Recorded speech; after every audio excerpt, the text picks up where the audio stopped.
సోని ఇప్పుడు ఆరు మూడు తలకాయలారా, సొరకాయ బుర్రల్లారా, మహాశీలారా, మామిడికాయ పిందుల్లారా, ఈరోజు బ్రహ్మాండమైన డ్రామా, అతి అద్భుతమైన డ్రామా దేశింగ్ రాజు కథ.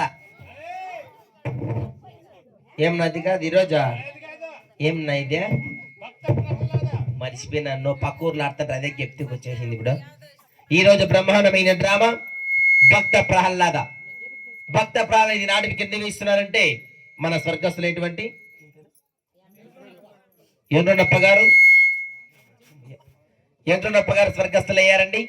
వారి ఆత్మకు శాంతి, స్వర్గ ప్రాప్తి కలగ చేయాలని చెప్పి వారి కుటుంబ సభ్యులు అతి భారీ ఖర్చుతో ఇక్కడ భక్త ప్రహ్లాద నాటకాన్ని ఇక్కడ వేస్తున్నారండి. మా నాటకం తెల్లవారు 5 గంటల దాకా ఉంటుంది. కథ ఉంటుంది, తమాషా ఉంటుంది.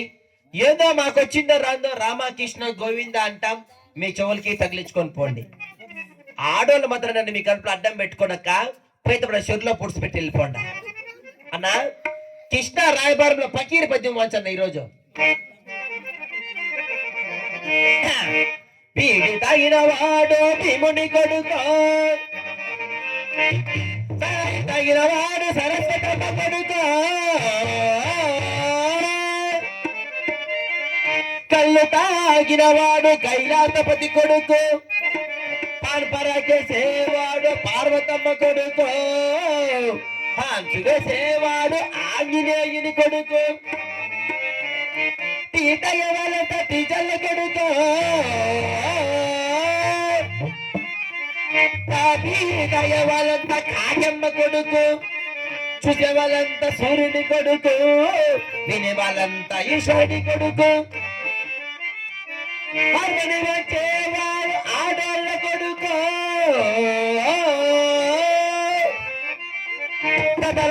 వచ్చేవాడు శుద్ధ తప్పుడు పుట్టినయాలు, ఈడ పాడేవాడు శుద్ధ పాపర్ణ కొడుకు,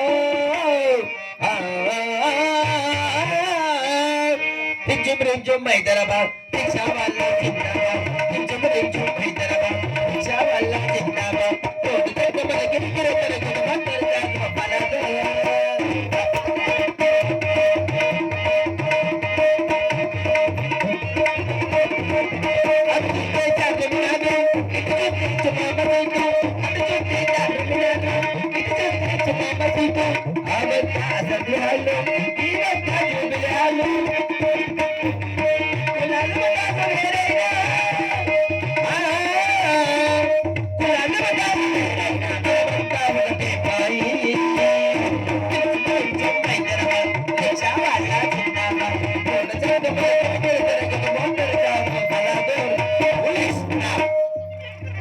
అట్లా పాడే నా కొడుకన్నా నేను, అట్లా పాడే నా కొడుకైనా. నా పేరు వంటచాల, మా ఆయన చచ్చిపోయినాడు గంటచాల. ఇంక నా మగం ఇంక లోపలికి పోతానట్లే, బయటకు వచ్చేటు అంతా మంచి మగాలే. నా మగం చూస్తున్న తిండ్లకి పోయి ఆరాంగా ప్యాన్ వేసుకొని పండుకోండా అన్నా. తీసుకురా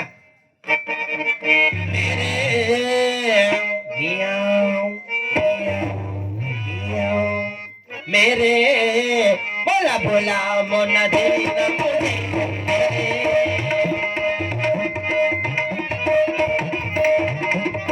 पट्टी बम्मनु చేసినారు రాతి గుల్లో పెట్టినారు, మంచి గుల్లో చేసినారు రాతి గుల్లో పెట్టినారు,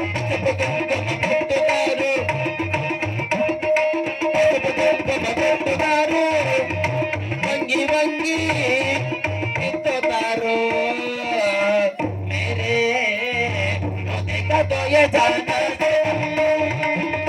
होता है तो ये जाना